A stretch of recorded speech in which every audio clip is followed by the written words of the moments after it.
All right,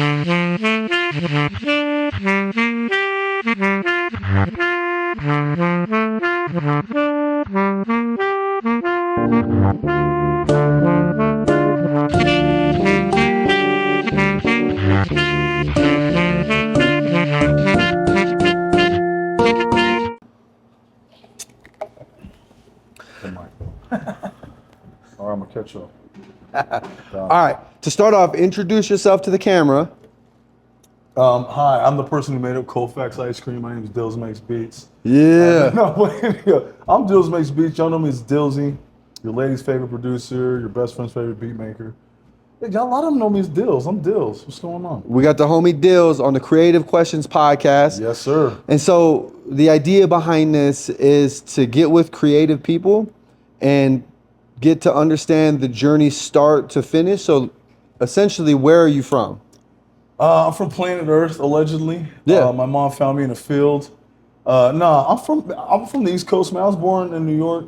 Jersey was my home. Mm-hmm. I moved to Colorado when I was 11, 12. I moved around a lot. I went to Seattle when I was 17. That's when I kind of started doing music stuff. Just started making beats on PlayStation Beatmaker and Fruity Loops and stealing it off Kazaa. A lot of them Bear Share Kazaa. You remember those days, right? Yeah.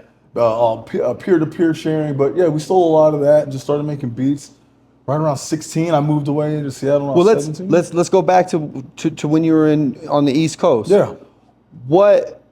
What did you initially gravitate to musically that got you to want to even make beats? Well, see, that's the funny thing. I didn't really want to make beats back then, but my moms would play a lot of different music, like R&B stuff, classic rock stuff. It was like, the radio was big back in the early 90s, mid-90s, before all the streaming stuff. So it was like you got your taste from your parents or your friends or your cousins, you know what I'm saying? So at that time, it was my mom. So like a lot of the beats that I make now are hella, like some of them were super smooth, super R&B. That's 100% my mom's influence from birth to maybe like 12 years old. So that's like, I wasn't doing music, but it set a great foundation of what good music is. Yeah. As far as where to look for or where to get inspiration from, that type of music.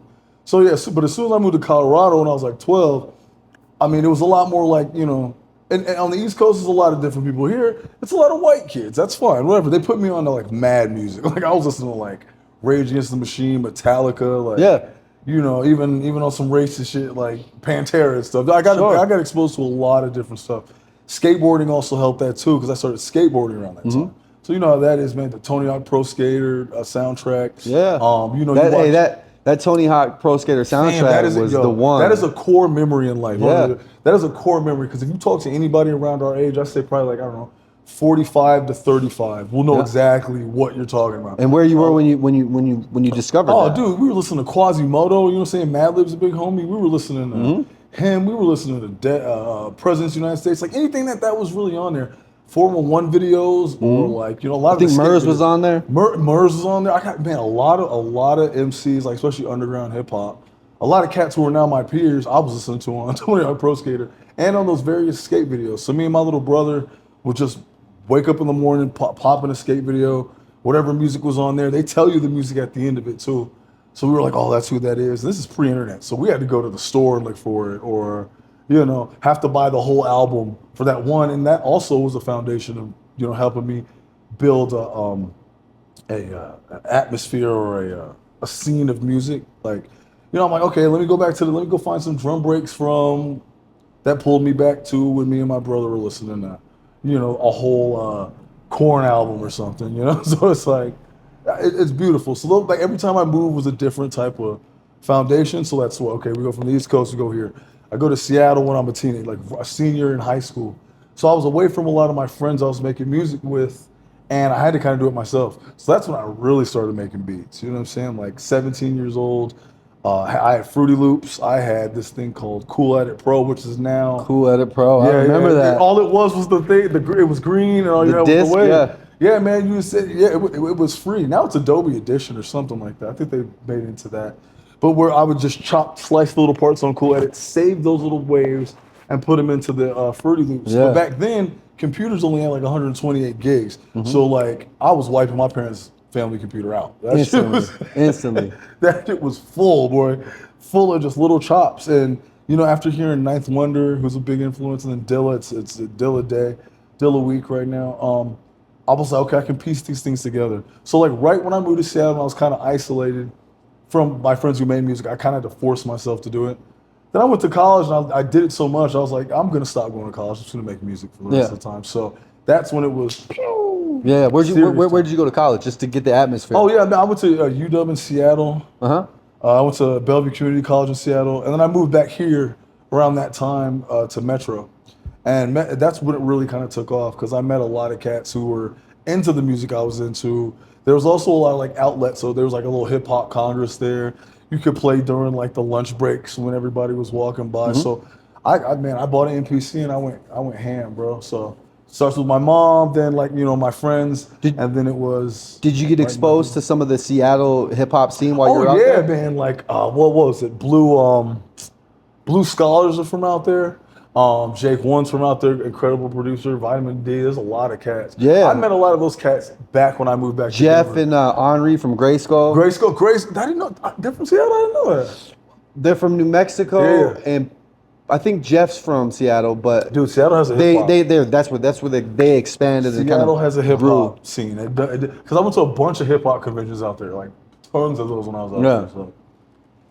Yeah, no, man. And then you come back to Denver and Back here.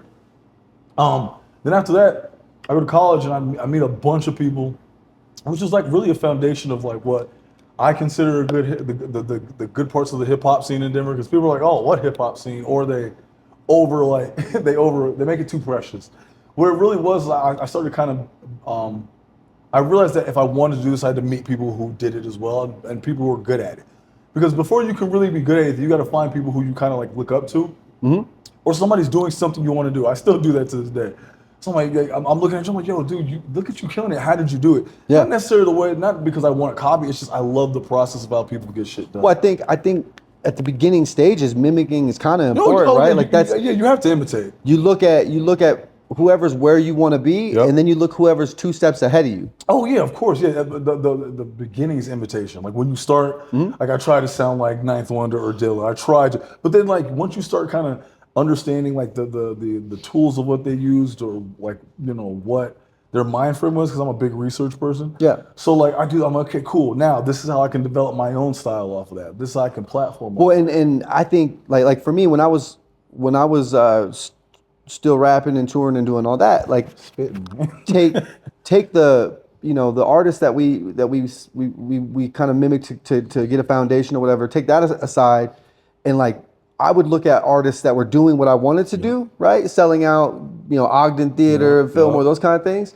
And then I would look at the guys that were playing the Larimer Lounges of the world. And I would reach out to them and be like, hey man, I would love to play your market. I could probably get you a show in my market. Yeah. And before you know it, you're able to book shows in this city, then throughout Colorado, Dude, and then now you're playing in Arizona. And so the mimic thing, it's more than just like mimicking in style, but what you want to do is you want to also figure out where the people are playing and doing the things you want to do. Absolutely. And that you can do, those aren't exclusive either. You can go, because where you're going with that's building authentic relationships, which goes to, finding your own style and being happy and being secure in it, right? So like in a world full of traps beat makers, I'm over here, I'm taking a little bit of the trap. I'm taking as many good parts of the influence as I can.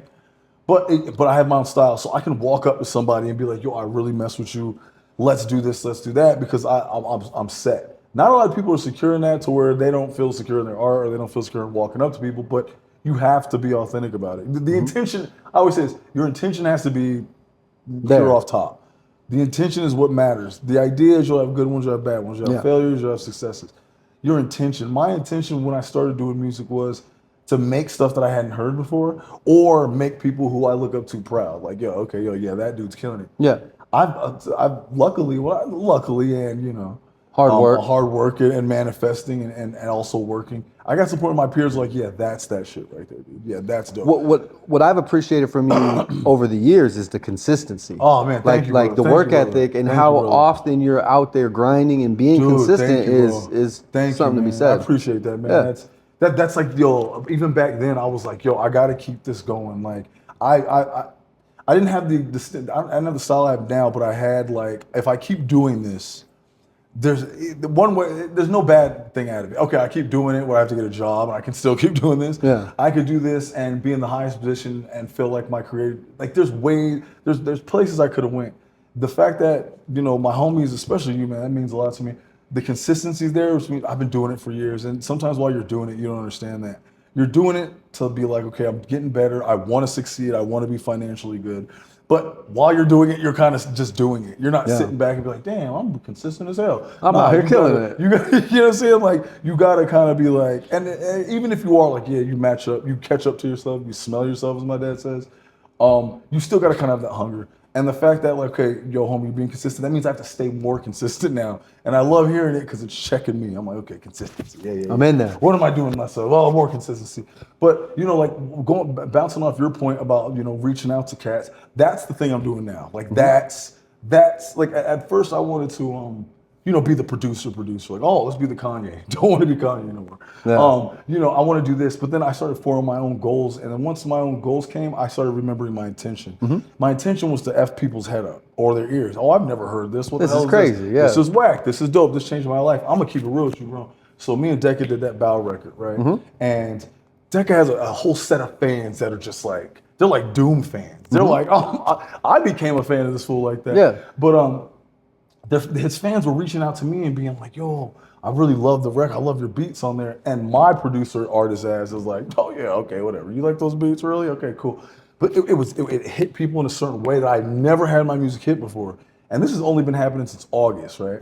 So like people are like, yo, this one lady, her name's Nora in North Africa. She's like, yo, I got through law school to y'all record. It's just been out since October. Yeah. Cats are like, yo, I listen to this all teenagers, all these cats. So I remember my intention was to like affect people positively through the music. I don't really like rap. I listen to rap, but I think that a lot of the rap is like negative in my head. Yeah. And you know, I make hip hop music, I make R&B music, but I just try to make music, instrumental music that helps people. I was like, that's why I need to do it. So like now I'm reaching out to cats. Like if I walked by a venue and I'm like, oh, yo, these cats are cool, I'm hitting them up. Like, yo, I appreciate what you're doing from artist to artist. And I've made a lot of friends that way. That's and tight. A lot of like new relationships, but it comes from actually your intention. Like, okay, yo, I intend to mess people up. I got kind of selfish over here. I want the numbers. I want the streaming. I want, wait a second. Okay, that's cool. I can always get a job. Remember, worst case scenario.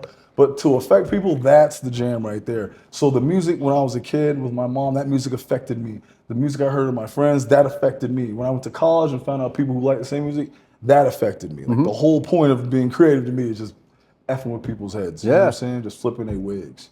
So that's, you know, that's where all that comes from, man, pretty much. That's my origin story. Yeah. I was intentional. Well, let's get back. So you moved back to Denver. You're realizing that this is something that you really want to do, and you're not quite at the frequency that you understand you need to be, but you're starting to put in the reps. Yeah. Where is the first show you played in Denver? Oh, man. Well, the first show I played ever was at this place called The Hideaway in Aurora, Colorado, off Parker and what was that like, being on stage for the first time? Okay, so the thing was, it was a rap group, right? So it was called Team Latchy. It was me and my dude Mitch, who was Morning After. Now he's a keyboardist. He plays the Grateful Dead music. That's my dude. My dude Jack, rest in peace. My dude Black Jordan just had a kid. So we're growing up, but this is when we were kids. I didn't have the dreads. I didn't have nothing. And we had an NPC, and we were just a bunch of kids from the neighborhood just rapping together. So that was the first show ever. It was kind of okay. I would have thought we were whack if I'd have seen it. However, the most important show I've ever done was in Fort Collins, man. It was a sold-out show. It was at the Aggie. And I had taken acid that day. And I was like ready to do my show and everything, and I forgot the USB cord to plug the whole thing in. So if you know Ableton, back in the day, you can still do it. You can trigger your show off Ableton with the thing. I didn't have it. So I was like, oh shit. Okay, what am I gonna do? I improvised. I was like, dude, you know what? Fuck it. I said, yo, got an aux? Plug the aux right into the computer, just played it off iTunes. Just played it, and a whole sold-out show, and it rocked.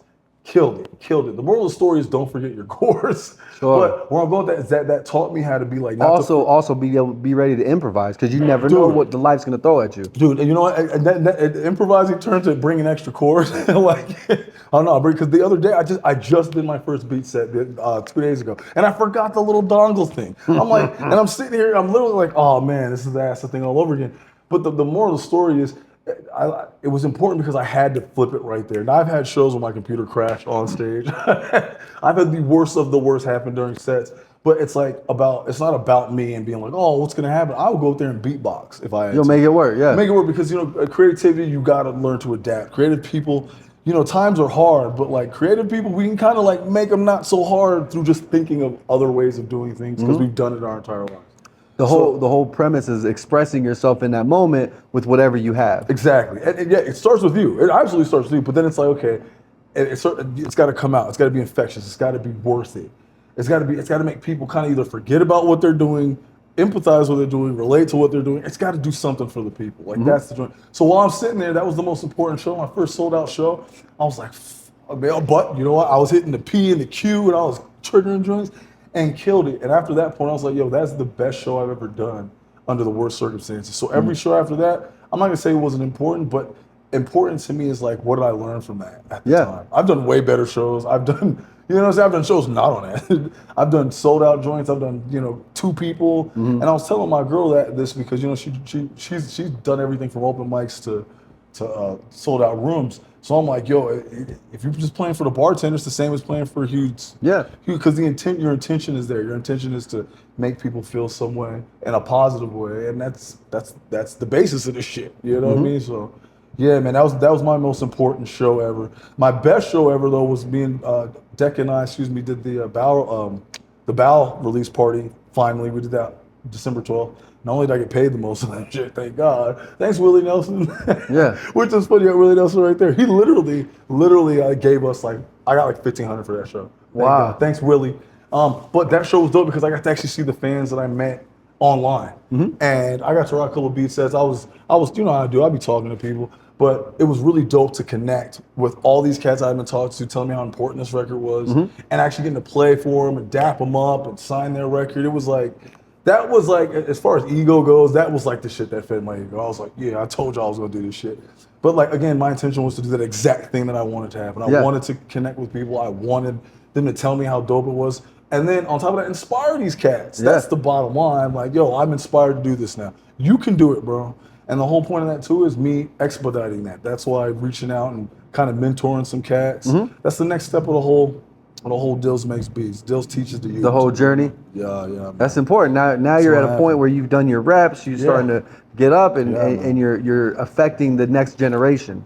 Yeah. Remember my intention. Man. That's all that shit was. What's next or what's to come for you? What are your plans for the year 2025, 2026? So here's what I'm doing. Tomorrow I'm dropping a record, but by the time it comes out, this will be out. I'll give you my Bandcamp links and all that good stuff. Yeah. But right now I'm working on teaching pretty much, man. I'm gonna do a Patreon where I give away when you sample, you know this. Not a lot of people know this. When you make hip hop beats forget hip hop beats, any music whatsoever, unless you're actually playing the instrument, everything's a sample. So I'm a big researcher, I'm a big sample collector, and I put them together. It's actually called, Essence Plastic, I think that's what it's called, Essence Plastic, something like that, where you take a bunch of stuff and you put it together and it's one thing. It's another word for a collage, but more focused. So I'm gonna start doing things where I give away my samples, give away my little beat packs, so cats can open them up in their own little files or whatever, Ableton, Koala, or whatever, and they can manipulate their own things. Because how dope would it be for Jay Dilla to give you here's a whole track out of I don't know, Fall in Love. People would love that. I'm also going to be doing things where I'm going to do have cats do one-on-one. So everybody sends me beats. Joe Dills, listen to these beats. I don't listen to them shits. But you sign up for the Patreon, I'm gonna be I'm gonna give you a one-on-one. So pretty much putting together my syllabus, my curriculum, just to teach kids. And it's gonna start. I have a couple of people that I'm gonna experiment on, but it's gonna be literally for high school kids. Anybody really who wants to do it? You know who you might consider reaching out to? You rock with Chones? Chones is my dude, man. Yeah, Chones is my big bro, dude. So Chones has the DJ school. Yeah. But they've also built a podcasting thing in there. I did not know that. And he, because so he's now running the art program at that school. I need to reach out to him. And he has a whole he's developed a whole curriculum around creativity. I like that. I need to reach out to him. And if you're headed in that direction, he would be a great advisor. Just to be like, yo, dog, this is what I learned. Dude. Have fun with it. Man, hold on. yo, okay. Yeah, that's all what I'm day. talking about right there. That's who I need then.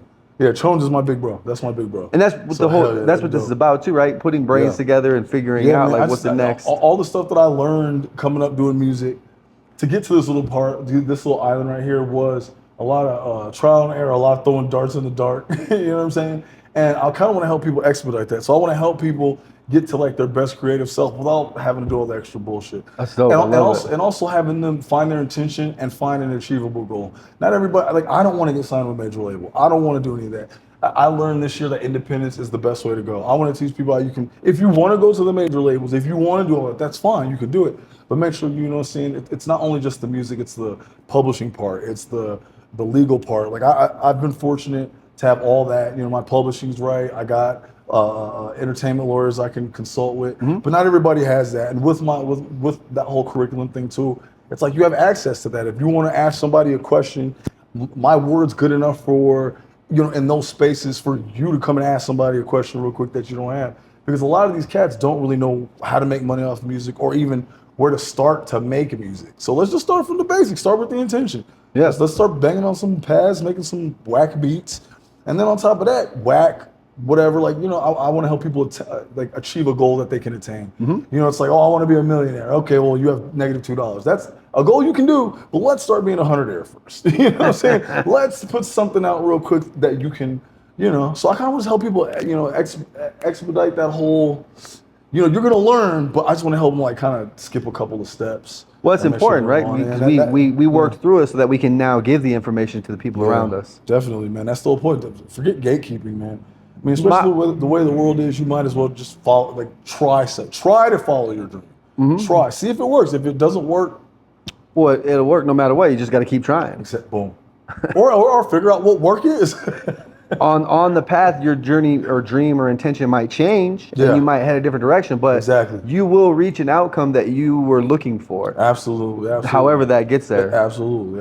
Because your intention is right. What are some things that you've done to sort of monetize what you have going on? Oh, okay. So, you know, it's hard making money in streaming, right? So I'm on both ends. On the Bow record, I get like a couple hundred every 2 weeks off that. On my music, it's like $5. Yeah. But no, where I'm going with that is, you know, streaming isn't the end all be all. What you can do is just reach out to people. Like I've done some personal sync licensing where like they needed a music for a commercial and they don't want to pay for licensing. Well, let's negotiate something here, take it. Especially with my friends. Reach out to your friends, man. Reach out to your friends doing things. That's the biggest one. Yo, okay, Tool, you was like, yo, on April, come out and do this. That's, yo, cool, perfect, because I'm going to promote your shit. We going to find homies and find people who are doing things, and don't attach yourself to it. Be a fan first. Be a homie first. But trust me, that helps out as far as like those little transitional pockets. Like I might sell a beat for $1,000. I might sell a beat for $2. But the transition is, you know, still having your name out there, still having something positive attached to it, and being ready when your homies need help. Yo, can you help me with this? I need a beat real quick. Boom. You know what I'm saying? There you go. Boom. Stuff like that. That's one way of doing it organically. The other way is just go out there and just tell people you make music. Just tell them. If you can DJ, go DJ sometimes. I did the DJ thing forever. I stopped that because, you know, the lifestyle was a little different. Yeah, it wasn't feeding you. You know what I'm talking about. Yeah. Dude, like, you know, as soon as I stepped away from that, everything was kind of clear. But you know what I'm saying? Like, make sure like you're ready to make money. Be professional. You know what I'm saying? All that good stuff, all that tangible and intangible. But as far as what I've made, sync licensing joints, sold a couple of beats. You know. Submitted some joints. Sometimes your songs hit, sometimes you get money. Also, the big point is don't chase the money, let the money chase you. Yeah. So like have a foundation because it costs money to make money. Just be dope. Yeah, be dope. Don't be whack. Yeah. That my whole thing is, oh, Jared did this, that's dope. Shout out to Jared. Yo, he's big, big homie of mine. We had too. Jared and Chris Haven. Oh, come on. Patrick did the logo. Oh, Patrick McGregor. Yo, my girl, I talk about, I'm like, yo, I know that guy. Yeah. But anyway, yo, those are the homies too. Those are the homies that support. Like Pat, when he's like, yo, I bought your record. I'm like, Pat. Yeah, those are the homies. But where I'm going with that is, you know, just make sure you're ready to make money. Just and tell everybody you do it. Tell everybody to do it. If you got to do other things like get a job or be a DJ, or if you know a little bit about mixing, tell your homies, yo, I'll mix your joint for $25. Those are Put yourself out there. Yeah, put it out there, man. You know what I'm saying? Don't be afraid to put yourself out there. Some people, I know it's scary to say you're a DJ or a beat maker these days, but it's also scary to say you support certain people out there. So look, as long as you're being good and positive and you have an intention, just tell people what you do. They'll give you money. and putting yourself in the, like you were saying earlier, putting yourself in those creative pockets where people are doing dope shit. Absolutely. It might not be the same dope shit as you, but those, you know, being around those people that are also just creating and pursuing that is going to enhance whatever you're doing. Absolutely, absolutely. See, he said it way better than I said it. But exactly, dog, because the whole thing is like, once you start worrying about the money, it's like, oh shit, where's the money at? And as soon as you're like, I don't care about the money, it's all in your face. You want that good balance. So like I was just telling my girl, I was like, yo, I got to start dropping joints on Bandcamp now because people are asking, yo, where can I buy your shit? There's a demand. There's a demand for it now. You've created it with that consistency. Exactly. So like I said, I'm gonna drop one tomorrow. And I'm like, okay, cool. I'm gonna put out for free to begin with. Like, yo, thanks for effing with me, whatever. And then flip it over to some things. But don't be afraid to lose money to make money either, dude. It's really hard. Trust me, I know these days it's hard to lose money. But it takes money to make money. Don't be afraid to spend a little something to get it. So the 3 things, yo, be around creative people, make organic relationships. Number 2, put yourself out there.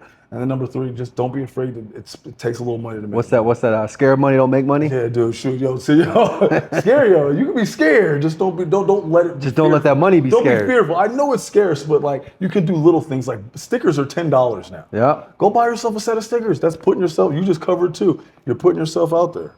Boom. You know what I'm saying? Okay. Then once you're out there putting yourself out there, you want them. Oh, yo, I saw your shit on there. You make beats? Well, how'd you find out? Oh, my homie had a sticker. See, it took 3, 4, 5, 6, less than $20 to kind of get you out there. Yeah, now they got something on their water bottle that they get to be excited about. Man, yo, my girl's excited about your sticker. I was like, yo, Toolie got sticker? Oh yeah. Yeah, so like little things, dude. It doesn't take a lot to make a lot, but you gotta spend it. So another thing that I know you do and I've found to be beneficial or helpful on my journey is don't be scared to bring your personality to the things you're doing. Yeah. It's easier in music, but like here we are sitting in this ice cream shop, like you can see that it's oozing. This is you. Culture, right? The things that I'm into, the things that my wife's into. Yeah. And so, you know, if you walked into a typical ice cream shop, you may not experience this, but because we want to bring who we are to the table, this is the way we're gonna do it. That's the first thing I said when I was like, oh, okay. And I know you do that with everything you do. Dude, here's the thing. I love, that's the thing. You said it perfectly. Like, yo, bring yourself, bring your authentic self. If you're a nerd, be a nerd. Now, not everybody's outgoing. You don't have to be. But at least in your art, at least in your presentation, bring a little bit of it. You can be mysterious as hell too. But like bring a little bit out of it. Because when I walked in, I was like, okay, yeah, he got the music out here, the homies art right here. You know what I'm saying? Like, yo, you did it right, man. First of all, this is the perfect place to do a podcast.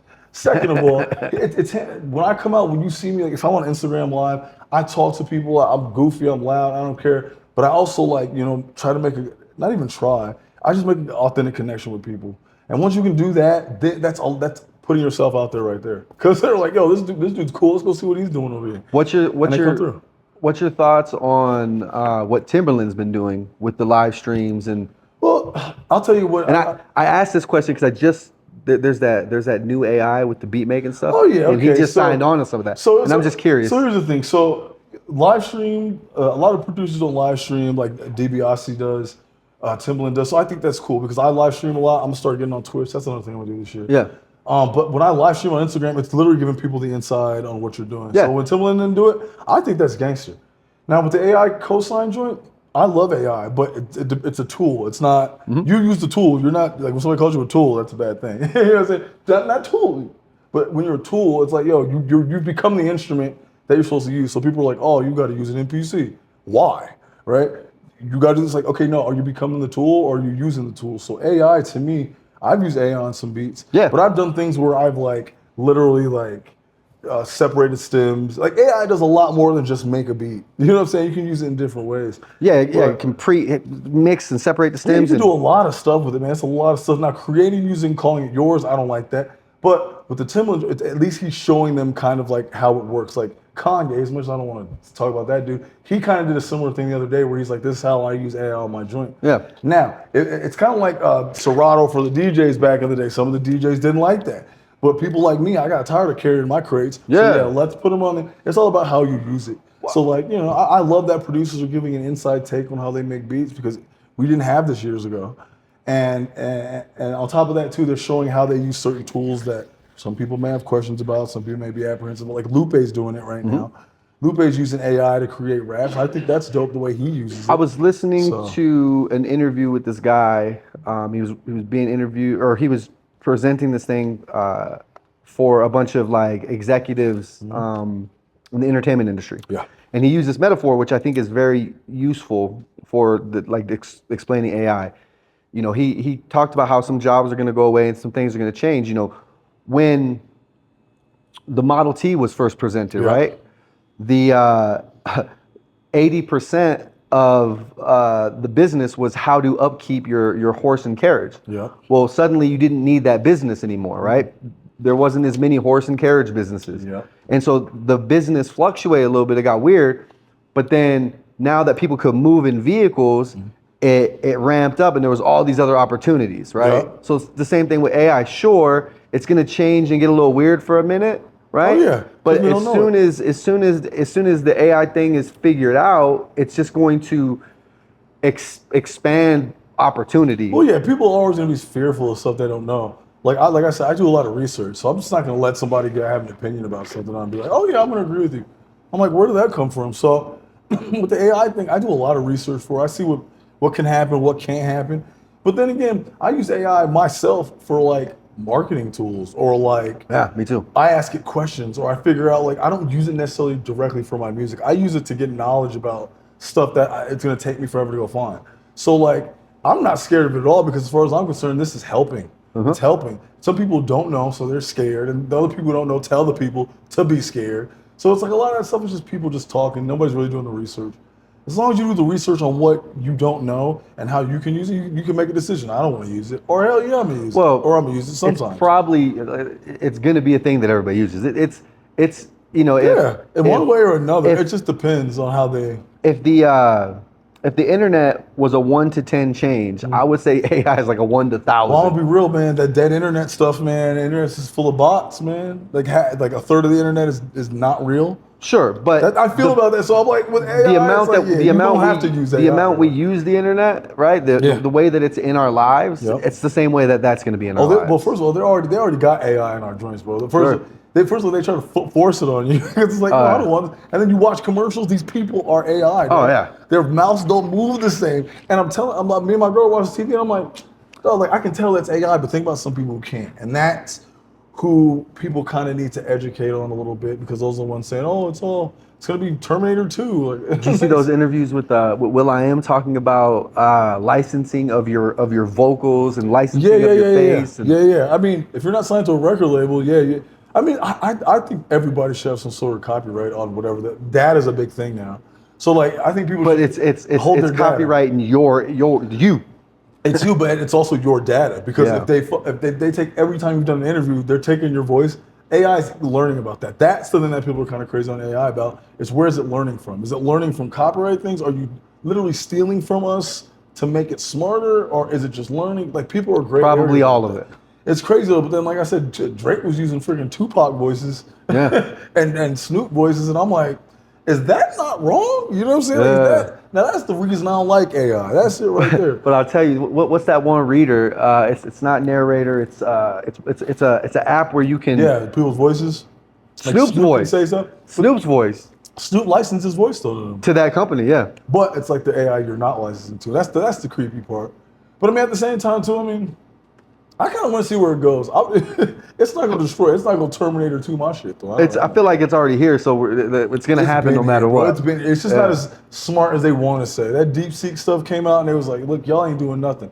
The one thing about this place, and I'm going to say this place, that they kind of like sensationalized. That's sensationalized the whole thing. Because like, okay, how smart is this AI? Is it like, again, is it Terminator 2 smart? Is it Matrix smart?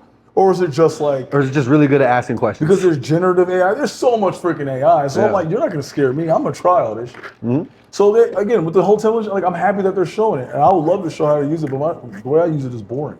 I just use it for what marketing thing should I do today? How do I cut up all these clips? Yeah. Well, what's a good video to do now? Yeah, but the algorithm and all that stuff. That's what I wanna use AI for. I wanna F the algorithm up a little bit. You know? Yeah. So Allen Iverson, cross it over a little bit. You know. But yeah, that shit is cool. I love it. I love technology. Straight up. Yeah, me too. Straight up. I love the technology of us and how we're evolving and doing new, Humans. crazy, dope shit. Humans, me and my girl talk about this all the time. Like, well, you can't count humans out. We figured some things out. Now we might figure out our way to a climactic end, or we can think our way out of things. That's the resolve of humans. No matter what we build, AI is not going to take us over. We're a little too grounded for that.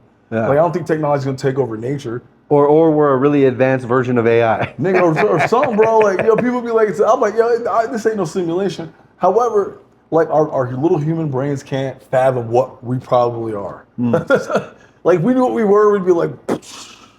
But that's where this AI thing comes in. Maybe we'll figure it out faster. Yeah, I mean, know? it's crazy now because, with, like, let's just take the concept of the cloud and cloud computing. Like, all we're really doing in that regard is expanding our own collective computing power, right? And eating all the resources while we do it.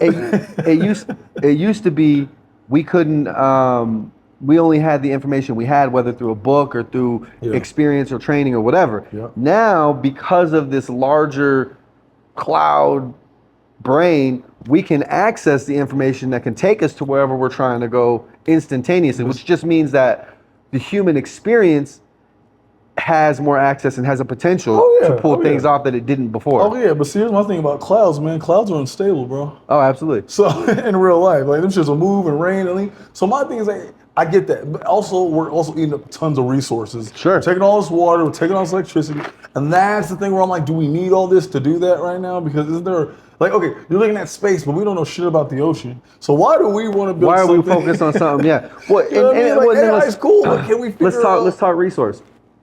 We have these Great Lakes that have tons of water in them, right? For some reason, they decided to build all the semiconductor plants down in Arizona. What? cheap labor? Look, we go, and then that's a thing. But it's, again, doesn't make sense. It makes no sense because what was addressed for? You didn't think that if you could, you didn't stop to think as if you should. Dude. You're right. There it is. I love that quote from Dr. Ian Malcolm. Shout out to what's my dude's name? What's the guy who does that? Man, who's that? Jeff Goldblum. But like straight up, like y'all want to do all this. It's a race right now, and all I want to know is how does it benefit people who it can't benefit. That's AI for me. Like, okay, if you didn't have AI, if you were like this short, how can AI help you grow? How can AI solve these problems? Forget music. How can AI solve problems that humans can't come up with? Real solutions. That's all That's all I care about. If you use it for that, you can use it for whatever the hell else you want. But like all this mimicking voices and all this, that's the part there I'm like, because what if somebody doesn't know that's AI and they think that, so and so said this and they start a war over that drink? That's what I'm scared about. And then I'm also scared about people just using it to troll people. Yeah. So I'm like, dude, I don't want them to use it the way that everybody else is using that, man. That's my thing. But other than that, man, you use it for good, I'm all for it. Yeah. Is that a gun, sir? Using it for good? Okay, I'm keeping good. it positive. Straight up and down, man. What is the intention of this AI? Sir? Blow the AI all up. What is your intention? What is your intention? Game over, dog. That's awesome. Straight up. You have anything going on the second and third quarter of the year? Yeah, man. I'm gonna drop the Bow remixes. That's gonna be dope. That's kind of a little urban legend, a little myth amongst the Decca fans. Yeah, me and Decca are working on the second record. I'm always dropping instrumental joints, man. I'm gonna try to drop them. I have like so many, dude. I was like, I gotta drop some of these. So I'm gonna try to consistently drop them. Check me out on YouTube, man. Check for my Patreon. I'll give you the links. Y'all can just click the link. Yeah. But yeah, man, I'm dropping music. Dills makes beats. That's what I do, man. There it is. Shout out to my guy for coming through. Hey, man, appreciate you on Yeah. that, man. Y'all gotta come to Colfax Ice Cream, man. Every time I'm on this, because I live in Arvada. Every time I'm down here, me and my girl stopping by, bro, for real. Hell yeah. Thank you.